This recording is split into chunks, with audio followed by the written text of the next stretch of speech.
Assalamualaikum warahmatullahi wabarakatuh. Perkenalkan, nama saya Azedra, NIM 17089068, jurusan Kesehatan dan Rekreasi, Fakultas Ilmu Keolahragaan, Universitas Negeri Padang.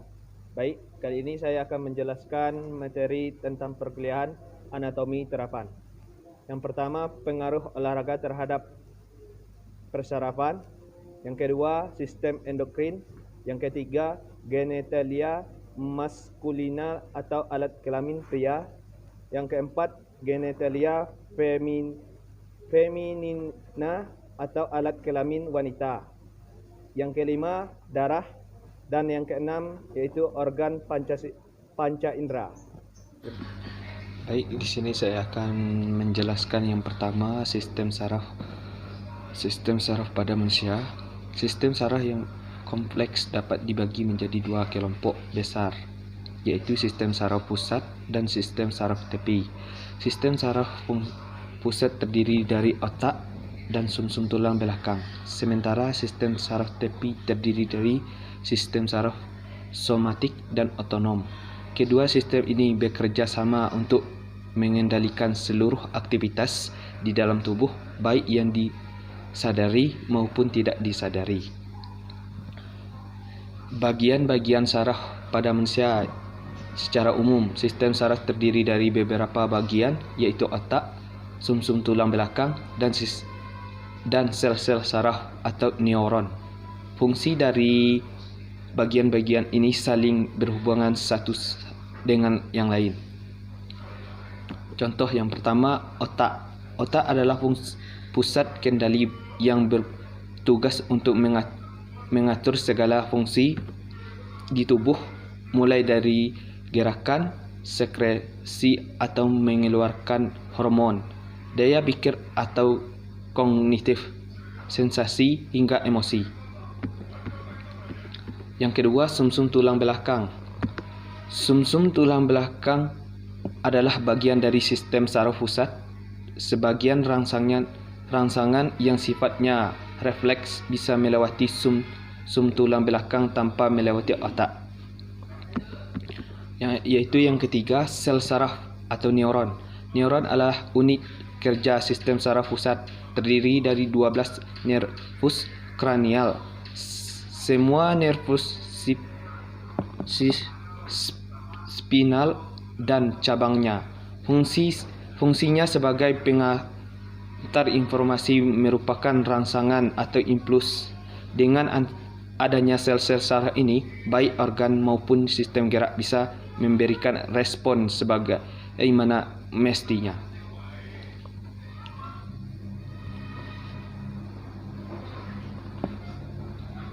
Pokok bahasan yang kedua,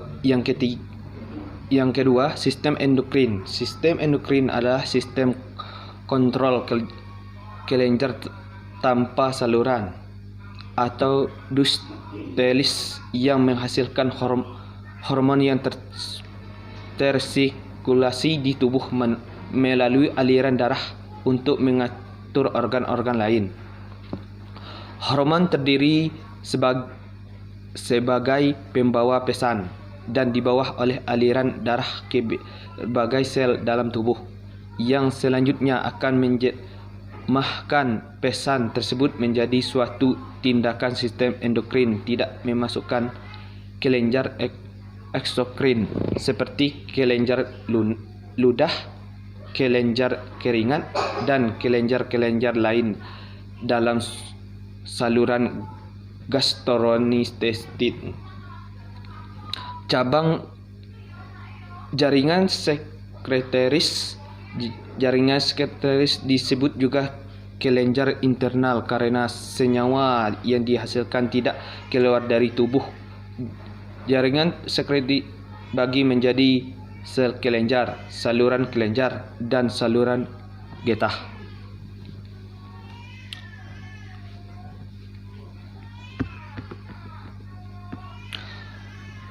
Sistem genitalia maskulina, yaitu atau disebut alat kelamin pria. Organ genitalia maskulina terdiri atas testis, saluran reproduksi, glandula aksesoria, serta organ genital eksternal. Testis merupakan tempat di mana terjadi proses spermatogenesis. Saluran reproduksi merupakan jalannya sperma dan testis keluar tubuh. Terdiri atas ductus edenemis, ductus deferens, ductus ejaculatorius, serta uretra. Sedangkan glandula aksesoria terdiri atas glandula protal, glandula bulborealis, dan vesca seminalis. Sedangkan organ genital eksternal meliputi skrotum dan penis.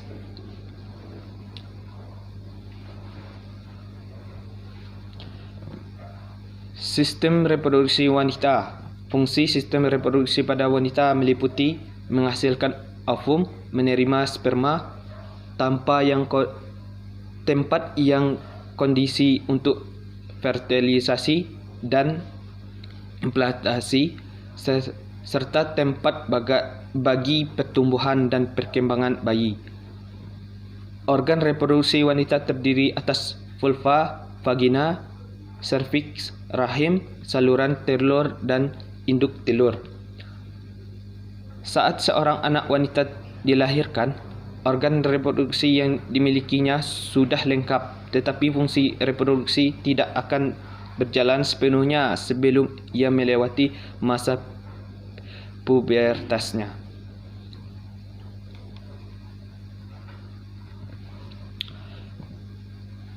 Pengertian darah. Dalam olahraga anatomi tubuh manusia adalah ilmu yang mempelajari struktur tubuh manusia. Anatomi tubuh manusia tersusun atas sel, jaringan, organ, dan sistem organ. Sistem organ merupakan bagian yang menyusun tubuh manusia. Sistem ini terdiri atas berbagai jenis organ yang memiliki struktur dan fungsi yang khusus. Sistem organ memiliki struktur dan fungsi yang khas. Masing-masing sistem organ saling bergantung satu sama lain, baik secara langsung maupun tidak langsung. Sistem peredaran darah terdiri dari jantung, pembuluh darah, dan sekitar 5 liter darah yang dibawa oleh pembuluh darah. Sistem peredaran darah didukung oleh jantung yang hanya seukuran kepala tangan tertutup. Mungkin itulah sekian dari penjelasan saya. Saya tutup dengan wassalamualaikum warahmatullahi wabarakatuh.